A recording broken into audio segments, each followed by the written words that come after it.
tanggal 1 Desember 1956, Bung Hatta meletakkan jabatan Wakil Presiden Republik Indonesia. Dwi Tunggal pecah. Dan politik negara ini pun berguncang keras, sangat keras. Segala konflik yang sudah berlangsung segera mencapai turbulensi. Memuncak pada perang saudara PRRI Permesta, yang pula kemudian meluncur sampai bersatunya semua gerakan pemberontakan di dalam satu wadah.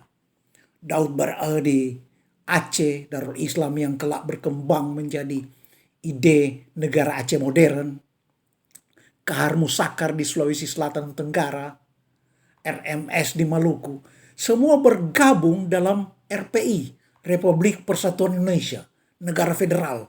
Sampai-sampai apa yang semula merupakan ungkapan keprihatinan dan simpati kepada Bung Hatta malah sudah meluncur sampai terbalik, yaitu tidak disukai oleh Hatta sendiri gitu. Nah, begitulah situasi karena sudah turbulens, kacau besar tanpa kendali. Nah, sedemikian besarnya pengaruh dari pecahnya Dwi Tunggal. Tapi apa memang sesungguhnya seperti itu? Sedemikian besarkah pengaruh terpecahnya Dwi Tunggal Soekarno-Hatta terhadap bangsa dan negara kita? Apa sesungguhnya Dwi Tunggal Soekarno-Hatta itu? Apakah itu cuma mitos? Dan bagaimana yang seharusnya, yang benar gitu? Pertanyaan-pertanyaan itulah yang menjadi fokus pembahasan kita kali ini. Kita akan membereskan sangat banyak teori tentang Dwi Tunggal Soekarno-Hatta yang salah. Salah baik secara historis maupun interpretasi sejarahnya. Jadi genre topik kita adalah kita mengkaji hakikat manajemen kepemimpinan negara, tata negara, dalam konteks sejarah Indonesia. Khususnya sejarah di sekitar Dwi Tunggal Soekarno-Hatta. Kita mulai dengan menjawab soal pertama. Apakah memang pengaruh dari pecahnya Dwi Tunggal Soekarno-Hatta itu yang membuat pecahnya bangsa Indonesia sampai menjadi perang saudara, bahkan perang saudara yang terbesar dalam sejarah bangsa ini. Perang PRRI Permesta sejak awal 1958 sampai 1961 akhir, yang berlangsung sangat-sangat intens, membawa banyak korban, banyak sekali. Bahkan sudah berlangsung sebelumnya, ya. Kita tahu bahwa sejak pertengahan 1957 itu sudah berlangsung banyak pembantaian di Minahasa. Saya ingat ada seorang polisi di Minahasa Selatan dibantai dan kepalanya digantung di atas gapura jalan. Presiden Soekarno digranat di Cikini pada tahun 1957 itu kan adalah bagian dari rangkaian proses eskalasi yang menuju perang saudara itu. Jadi balik ke pertanyaan, apakah pengaruh dari pecahnya Dwi Tunggal Soekarno-Hatta itu memang sedemikian besar? Jawabannya tidak demikian. Sebelum Bung Hatta meletakkan jabatan pada 1 Desember 1956, situasi sudah menyala-nyala di mana-mana. Sejak Panglima Siliwangi Kolonel Kawilarang menangkap Menteri Luar Negeri Ruslan Abdul Ghani, ya. Padahal Ruslan Abdul Ghani itu adalah andalan dari Presiden Soekarno yang sudah sukses besar menyelenggarakan konferensi Asia Afrika. Kemudian tindakan Kawilarang itu langsung didukung Panglima Indonesia Timur Yoparo, juga didukung oleh perwira senior Angkatan Darat, itu Sukanda Bratamanggala. Itu Sukanda langsung ajak Panglima Kalimantan Abimanyu untuk dukung Kawilarang. Dan Abimanyu tidak tanggung-tanggung. Panglima Abimanyu langsung mengumumkan akan menangkap semua pejabat pemerintah pusat, sipil maupun militer yang masuk ke wilayahnya. Jaksa Agung Suprapto juga membenarkan tindakan Kawilarang. Jadi terjadi dua kubu besar, ya. Mereka bertentangan dengan kubu di mana Perdana Menteri Ali Sastromojo sendiri, Kepala Staf Angkatan Darat Jenderal Nasution sendiri, dan tentu saja Presiden Soekarno sendiri. Jenderal Nasution langsung membebaskan Ruslan Abdul Ghani dan kemudian mencopot paksa Panglima Kawilarang dan Panglima Indonesia Timur. Api sudah menyala besar waktu itu. Bayangkan 9 batalion yang dimulai dari bergeraknya sepasukan RPKD dari Batu Jajar dipimpin oleh Jailani itu akan menyerbu ke ibu kota Jakarta, ya. Kemudian akan bergabung sejumlah batalion dari pasukan lain untuk memaksa Nasution mundur dan membersihkan pemerintahan Indonesia dari unsur PKI. Itu target mereka. Jadi sekali lagi jika ditanya apakah pecahnya Dwi Tunggal Soekarno-Hatta itu mengakibatkan semuanya, jawabannya bukan. Malah sebaliknya. Tuh. Sebaliknya adalah antara lain Bung Hatta adalah bagian di dalam konflik-konflik itu. Setidaknya begitu menurut Nasution. Bung Hatta menjadi bagian dari pihak yang menghendaki Nasution dicopot. Itu diakui sendiri oleh Nasution. Pertanyaan berikutnya, apa sesungguhnya Dwi Tunggal Soekarno-Hatta itu? Secara historis dalam sejarah ketatanegaraan Indonesia, Dwi Tunggal itu artinya bahwa semua kebijakan atau keputusan pucuk pimpinan negara diambil atas pertimbangan bersama Bung Karno dan Bung Hatta. Bahkan sering tanda tangan bersama-sama. Sehingga ya kalau dari segi hukum tata negara itu boleh diartikan kepala negara couple, ya, sepasang. Itulah disebut ditunggal. Juga Dwi Tunggal itu artinya, dan ini sesuai kesepakatan Bung Karno dan Bung Hatta sejak awal berdirinya negara ini, wakil presiden boleh menandatangani keputusan-keputusan negara, maklumat-maklumat negara, jika presiden tidak berada di tempat. Boleh menandatangani sendiri dengan keputusan sendiri. Dan presiden harus mendukung sesudah ditandatangani. Itulah yang terjadi dengan maklumat nomor X, di mana Bung Hatta tanda tangan, yang kemudian walau Bung Karno sangat kecewa, Bung Karno waktu itu sedang tetira di ujung kulon, tapi ya sudah kejadian. Begitu pula maklumat berdirinya TKR, TNI yang sampai hari ini dirayakan sebagai hari ulang tahun TNI, ABRI, 5 Oktober. Maklumat itu ditandatangani sendiri oleh Hatta. Waktu itu Bung Karno sedang ke Garut, Jawa Barat. Sebaliknya waktu Hatta sedang di Sumatera untuk suatu pertemuan rahasia dengan utusan dari Perdana Menteri India, Nehru, yaitu untuk strategi mendukung diplomasi Indonesia di arena politik internasional. Jadi Bung Hatta sedang di Sumatera. Soekarno membuat keputusan sehubungan garis wilayah RI sesudah agresi militer pertama. Soekarno mengambil keputusan sendiri. Walau isinya mengecewakan banyak pihak, termasuk Hatta sendiri kecewa, tapi justru Hatta harus mendukung dan bahkan rajin mensosialisasikannya kepada umum. Begitu. Begitu juga ketika konferensi meja bundar. Presiden Soekarno sepenuh-penuhnya menyerahkan itu pada pengambilan keputusan Hatta. Hatta yang memimpin itu di Den Haag. Bagaimana dengan pertanyaan bahwa Dwi Tunggal itu hanya mitos? Saya jawab, ada sedikit benar, tapi pasti tidak sepenuhnya benar. Dan terlebih, tidak benar pada prinsip faktanya. Tidak benar pada prinsip-prinsip faktualnya. Fakta-fakta yang sudah saya ungkapkan tadi, itu menjelaskan bahwa bukan mitos. Itu real dan efektif bekerja, bermanfaat besar. Ya. Sepanjang tahun-tahun awal usia negara ini, duit tunggal berperan sangat-sangat penting. Bahkan menjadi kunci di tengah kemelut badai.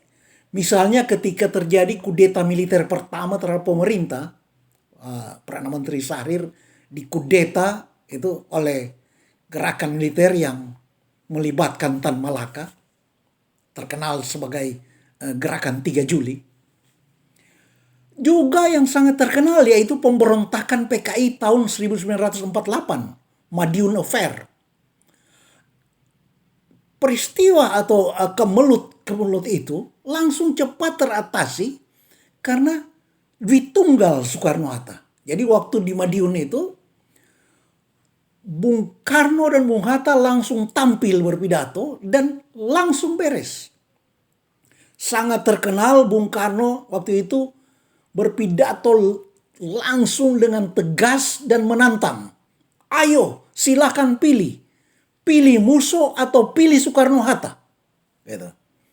Sedangkan Hatta seperti biasanya yang serba ilmiah, Hatta menjelaskannya melalui parlemen dan KNIP ya, KNIP itu parlemen dan radio gitu, menjelaskan di radio. Uraian Hatta itu sangat terkenal, berjudul Mendayung di Antara Dua Karang. Inilah yang sampai hari ini menjadi dasar filosofis politik luar negeri Indonesia yang sangat terkenal disebut bebas aktif. Lalu apa yang saya maksud tadi dengan ada sedikit benar kalau dibilang mitos? Begini, kalau dibilang bahwa duit tunggal Soekarno itu ada sedikit mitos, ada unsur mitosnya begini. Mitos itu kan dicipta oleh manusia untuk tujuan baik atau sebaliknya buruk. Nah, duit tunggal Soekarno-Hatta itu adalah fakta sejarah, realitas historis yang di atasnya dibangun mitos. Suatu mitos yang bisa dimanfaatkan secara efektif untuk kepentingan baik, persatuan bangsa dan lain-lain gitu. Nah, jadi bukan mitos palsu. Manusialah yang mencipta mitos untuk dimanfaatkan bagi kebaikan. Ya. Itu secara teoritis itu sudah sangat terang dijelaskan oleh para ahli sosiologi dan kebudayaan yang meneliti tentang hakikat mitos. Teori yang paling klasik itu teori dari George Sorel. Lalu ada George Woodcock. Gitu. Kemudian banyak lagi seperti Claude Lévi-Strauss. Gitu. Waktu duit tunggal Soekarno-Hatta retak, para politisi menjadikan itu sebagai mitos sehingga mendapat dukungan luas dari masyarakat. Permesta misalnya itu menuntut pulihkan duit tunggal Soekarno-Hatta. Begitu pula dewan-dewan perlawanan yang terbentuk di daerah untuk melawan kekuasaan pusat. Semuanya menuntut pulihkan duit tunggal Soekarno-Hatta. Udah mitos. Walau kita tahu kemudian PRRI setelah sadar bahwa itu tidak mungkin dipulihkan lagi, sudah dicoba, PRI menuntut dibentuknya duit tunggal baru katakanlah, yaitu Hatta dan Sultan Hamengkubuwono IX. Ya, mereka lihat sesudah Munas ternyata gagal. Malah Munas itu sendiri dibatalkan hasilnya, gitu. Sebelumnya juga Jenderal Nasution sendiri, ya. Jadi jangan salah, banyak sejarawan yang tidak tahu, mereka mengira Nasution justru juga menolak duit tunggal, padahal tidak ya. Nasution bagaimanapun pernah mengusahakan demi demi memenuhi aspirasi yang berkembang di masyarakat. Jadi waktu itu Nasution kemudian bersama Gatot Subroto mulai merintis pemulihan Dwi Tunggal itu. Mereka menemui Bung Karno di Istana Negara. Nah, ini banyak tidak diketahui orang. Jadi justru Nasution merintis secara konkret pemulihan Dwi Tunggal. Jadi bersama Gatot Subroto, Nasution datang ke Bung Karno di istana. Bung Karno tidak mau. Marah. Bahkan suasana jadi tidak enak. Sampai Gatot Subroto, kata Nasution, perlu keluarin jurus ampuh untuk menetralisir suasana dengan gurauan atau canda khas dari Gatot Subroto yang terkenal itu. Dia tahu yang dia tahu Bung Karno akan rasa lucu gitu. Kebetulan di dinding istana kan ada lukisan perempuan cantik. Gatot langsung jadikan itu bahan humor. Humor yang nyerempet porno gitu. Bung Karno mulai ketawa gitu. Nah, berhasil mereka. Tapi ketika hari pertemuan Bung Karno dan Bung Hatta berlangsung dengan dingin. Sudah tidak bisa diharap lagi. Tidak berbuah hasil. Bahkan kemudian pertemuan dihadiri oleh tokoh netral yang berwibawa seperti Johannes Leimena gitu kan. Nah, generasi sekarang banyak yang hanya tahu tentang Dwi Tunggal Soekarno-Hatta dari berita-berita yang kebanyakan bersumber dari autobiografi Bung Karno yang ditulis oleh Sandy Adams. Tapi itu dikisahkan Bung Karno, harus diingat itu dikisahkan Bung Karno jauh di kemudian hari. Sudah di tahun 60-an konflik dengan Hatta bahkan udah reda gitu dan itu. Di situ dalam buku itu Bung Karno sudah dalam rangka niat membentuk mitos untuk tujuan baik gitu. Dia bilang begini, bahwa ketika pertama kali bertemu Bung Hatta, mereka berdua langsung bertekad dengan tekad luhur membangun kepemimpinan di Tunggal untuk Indonesia gitu. Tapi dalam tulisan-tulisan Hatta itu tidak demikian gitu kan. Tidak ada. Yang sebenarnya sebelum pertemuan pada Mei atau Juni 1942 itu, hubungan Hatta dan Bung Karno terus-menerus berkonflik dalam hal pandangan politik. Tidak pernah bertemu. Hatta mengkritik Soekarno ketika Soekarno membubarkan partainya sendiri PNI. Itu dikritik sangat-sangat keras dengan segala argumen maupun strategi pergerakan kebangsaan untuk merdeka.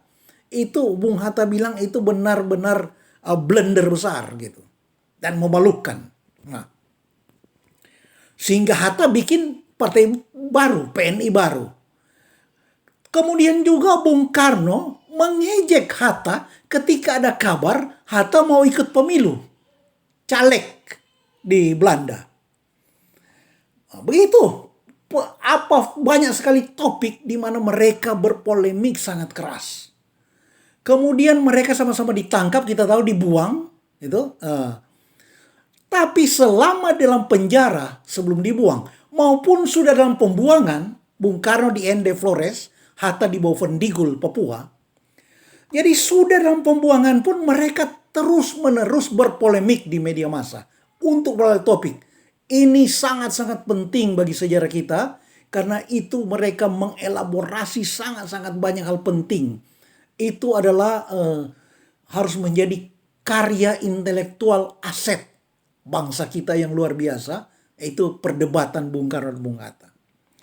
Nah, waktu Jepang masuk, Jepang langsung merangkul Hatta. Nah, untuk itu Hatta dan Sultan Syahrir berunding bahwa biarlah Hatta yang berjuang di dalam struktur kekuasaan Jepang karena Jepang sudah ajak, kalau menolak ya taruhannya leher, dipancung gitu kan, bisa. Jadi mereka masuk strategi tapi Bung Hatta menolak untuk jadi pemimpin. Dia minta jadi penasehat saja, itu di awal ya gitu. Sementara Syahrir berjuang dalam gerakan di Batana, itu perundingan Hatta dan Syahrir. Nah, Soekarno dibebaskan dari pembuangan di Bengkulu ya. langsung cari Syahrir di Jakarta. Itu. Kenapa? Dia minta Syahrir untuk dipertemukan dengan Hatta. Untuk susun strategi perjuangan. Jadi ini atas prakarsa Bung Karno. Jadi Bung Karno di sini berniat baik untuk tujuan yang besar. Inilah awal kerjasama dan saling percaya antara Bung Karno dan Bung Hatta bersama Syahrir. Walau dalam tugas mereka memimpin Putra, Pusat Tenaga Rakyat yang mereka dirikan, mereka itu 3 orang, yaitu bersama Haji Agus Salim. Jadi bukan Dwi Tunggal tapi Tritunggal, atau pada waktu itu lebih terkenal dengan nama 3 Serangkai. Nah, tapi yang kemudian menonjol memang hanya Dwi Tunggal Soekarno-Hatta. Itulah mereka kemudian yang dipercayakan dari pusat Jepang sana untuk memimpin, membentuk, dan memimpin semua proses menuju kemerdekaan Indonesia. Masih sangat-sangat banyak fakta-fakta sejarah sekitar Dwi Tunggal Soekarno-Hatta itu. Yang tentu saja tidak semua saya bisa sampaikan dalam refleksi yang singkat ini gitu ya. Bung Karno dan Bung Hatta saling mengisi kekurangan di antara masing-masing mereka. Perpaduan tokoh ini yang masing-masing pada dasarnya sudah dahsyat membentuk sinergitas yang luar biasa dahsyat. Nah, pendek kata ya, jika tidak pernah ada Dwi Tunggal Soekarno-Hatta, sejarah bangsa Indonesia pasti lain. Pasti. Sekarang, apa pesan atau hikmat yang terpenting? Sebagaimana disingkap secara tuntas fundamental oleh filsuf politik Jürgen Habermas. Saya ambil aja Habermas kali ini. Di mana dikatakan bahwa dialog dari lebih dari satu orang adalah basis demokrasi yang paling kuat dan benar dan terbaik. Komunikasi dengan nyawa etikal dari Soekarno dan Hatta sudah pernah membuktikan teori Habermas itu jauh sebelum Habermas. Dan bangsa Indonesia bisa menjadi bangsa yang besar.